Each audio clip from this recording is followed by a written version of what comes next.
Hey Marco en Manon, goedemorgen. Goedemorgen. Jullie zijn lid geworden van de VOM, wat leuk. Ja. We hebben het er al vaak over gehad, hè, maar het is wel leuk dat jullie lid zijn geworden nu hier in de Noordstraat. En daar is nu een goede vertegenwoordiging hier. Mooie bloemetjes van de VOM, ik ben er blij mee. Weer is dat anders dan chocola. Ja, had ik eigenlijk wel verwacht.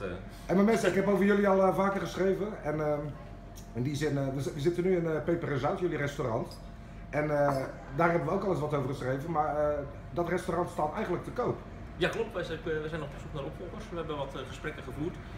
Die hebben nog niet geleid tot een verkoop. We zijn dus nog steeds wel op zoek. Alleen ja, de zomer zat ertussen, zullen we zeggen. En de vorige gesprekken, ja, de middelen waren niet direct beschikbaar.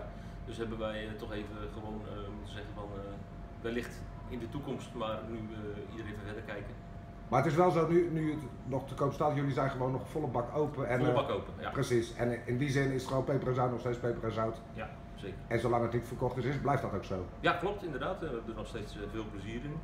De verkoop is straks iets om dingen voor te zijn. Hè. We doen nu een huzarenstukje van 4,5 jaar, 60, 70, 80 in de week. Makkelijk. Dat is te veel eigenlijk. Dat is te veel, dat is te veel. En, want jullie hebben ook nog een kind bijvoorbeeld. Ja, die verdient ook haar aandacht en we moeten dit niet nog een keer zo'n periode doen. Dingen voor zijn, dat is eigenlijk de essentie van alles en met pijn in het hart, maar dat leek ons wijs. Ja, maar dat jullie zoveel werk heeft natuurlijk ook te maken met het feit dat het erg goed gaat met de buren, wat vroeger het restaurant was, het ministerie van Chocolade en Culinaire Zaken. Ja. Vertel daar eens wat over.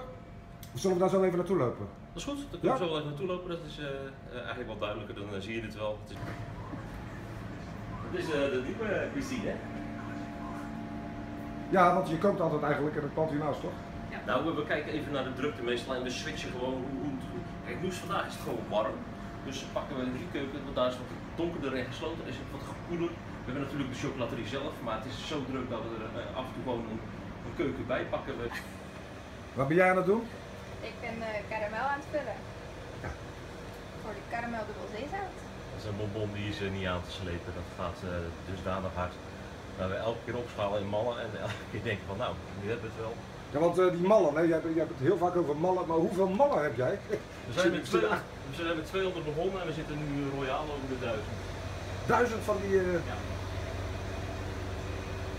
Ik kan wel een winkel in mallen beginnen. En hoe heet deze machines ook weer?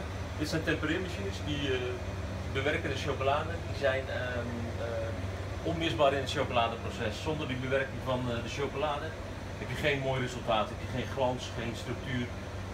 De kristallisatie in de chocolade is van belang dat het uit de mal komt, dat het mooi glanst, dat het een harde, brekende chocolade wordt en geen buigende chocolade. En dat is toch wel de kern van het chocolade maken. En zijn die lollies nog steeds een hit? Ja, dat gaat heel erg af. Met fotootjes en... Ja, met Feyenoord natuurlijk, een berg opgestuurd, het schooljaar afsluiten met bedankjes voor de jongens en meisjes die het laatst op de kinderdagverblijf zijn geweest, hebben er een heleboel gemaakt. Ja, dat zijn gewoon hele leuke dingen om heel persoonlijk tintje te geven. Een naam, een foto.